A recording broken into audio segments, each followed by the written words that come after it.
Hello, everybody. So, at the end of last year, December, I had a little series where I talked about my plans and planners for 2018. Well, most everything was going along really well, except as I was doing plans for my business and social media and things, which I have not done much of, I will admit, it was just getting too thick, the A5 that I was using. It was too much in one planner. So I thought, you know what, maybe I need to split it up.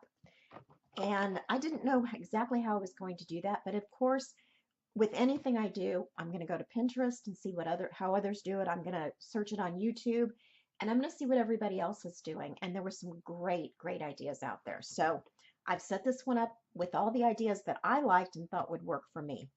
When I was at Michael's with my mother, 3 weeks ago, 4 weeks ago, they had 60% off all the happy planners. So this one was $7 and some change. Really great deal. And I think they're still on sale. I think they're still clearancing a lot of these. So I thought, okay, the Happy Planner makes total sense because I have the punch.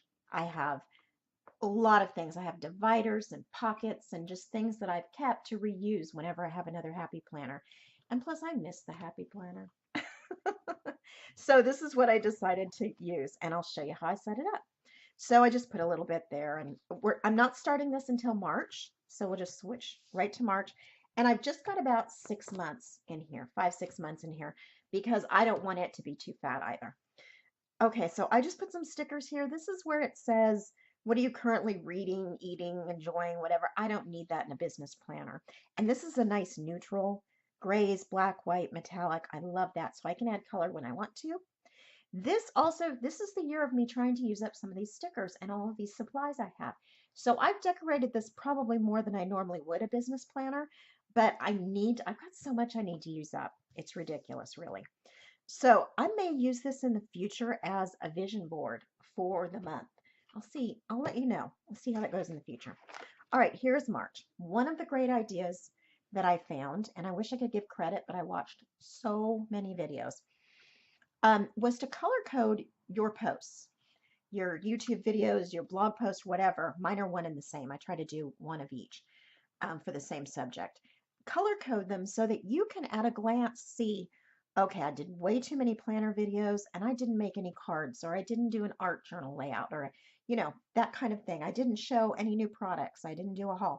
So here I've got pink, the light pink is art journal. The light blue is demos, reviews, and hauls. The dark pink is Fun Stamper's Journey. The green is paper crafts, and the purple is planners. Now, some of these are more than one. So I'm going to use a Fun Stamper's Journey product, and it's a paper craft, that kind of thing. They overlap a little bit, but it gives me a great overview of what's gone on that month. I used over here, I just said I need to be consistent. That's not my strong suit. And I need to have prompt follow-ups with customers. I send out thank you gifts and a little catalog and for each order I receive. I need to make sure I'm doing that more quickly. I don't need to take 2 weeks to do it. I don't need to let other things get in the way. I need to do that really quickly. So here's how the month is set up. Here is the end of February, 1st of March. I have purposely given myself a couple of days off. I'm going to watch my grandkids this day right here while my daughter and her husband go do something.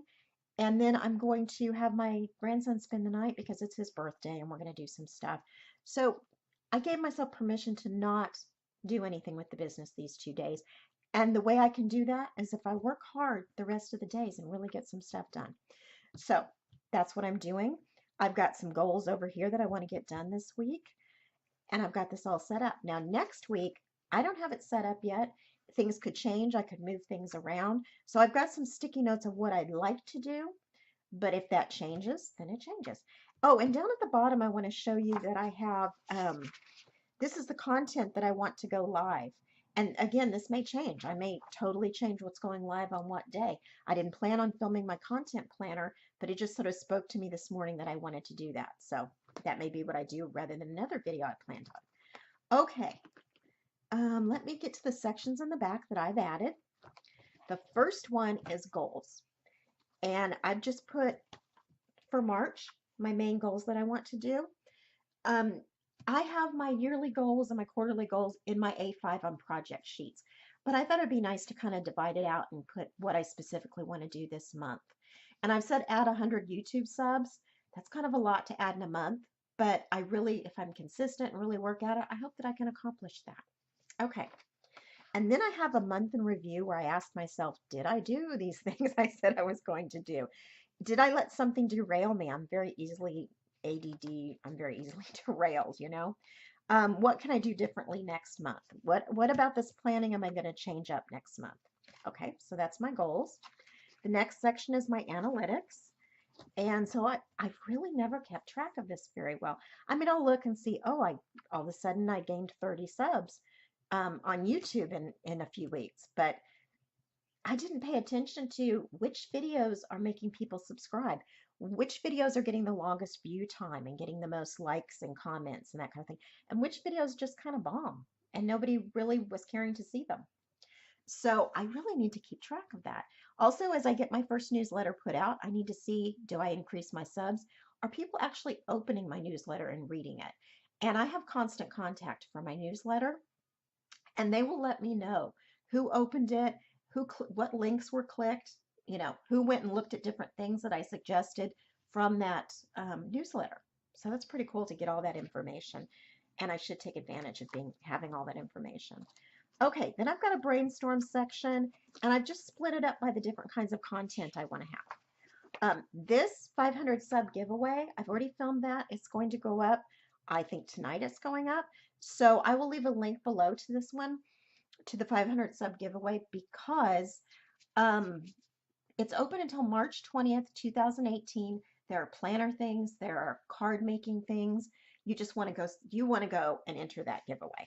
So I'll leave that link. So here's just all the different sheets with all the brainstorming that I've done on videos and content. Then I have a plan sheet, and this is the plan sheet for this video right here that I'm doing. It's the title that I'm thinking about using, what date did I publish it, what are the main points I want to make sure that I cover. Once it's done, there's so many steps. You need to edit it, you need to take a picture and add it for the cover photo and also on your blog and your YouTube, everywhere. You need to add tags, schedule it, add it to the playlist, monetize it, which I can't do right now, but in the future, share on Facebook, add the video to the blog post, add some links, add the tags. There's just a lot to do once you've filmed or once you've written a blog post. So it's not as simple as that's it. All right, so customer section, and I'll fill this out after I'm done with this video, but the name of the customer, their birth date, so I make sure I send out a birthday card each year, their first order. Did I send them their thank you gift yet? Did I follow up and make sure everything was okay with their order? Did they have any questions, that kind of thing? And did I send out a catalog with that thank you? So I've been doing that, but I'm not as speedy as I should be, and I haven't been watching for people's birthdays, so I really need to get better about that. And then there'll be a team section, which I haven't done anything yet, with kind of the same information. Am I following up with them? How are they doing? That kind of thing. Okay, then my last section is income and expenses. So I want to keep track of my income that's coming in and how I can split my expenses out. Do, banking, advertising, office supplies, demo supplies. Make sure I keep track each month, because I kept all my receipts in little folders this last year, 2017. However, I didn't recap it, and it would have been so much easier doing taxes if I had. And then down here is my profit or loss.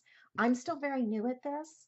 And so as I get more consistent, as I add more customers, this will be much more important to me. Right now, I'm kind of reinvesting back into this business. And I think that's the case with most small businesses, whether it's direct sales or anything else. The first year, you're really getting the feel for it and just investing back in it. You can definitely make a profit your first year. People do. But I think it's just kind of a learning period. All right, so I've got this all set up. I'm excited about using it going forward. And I want to thank everybody who had so many good ideas on YouTube. I did thank them and say I liked their videos and everything. And of course, I subscribe to those YouTubers to make sure I'm supporting them any way that I can. Thank you so much, everybody, for watching, and happy planning.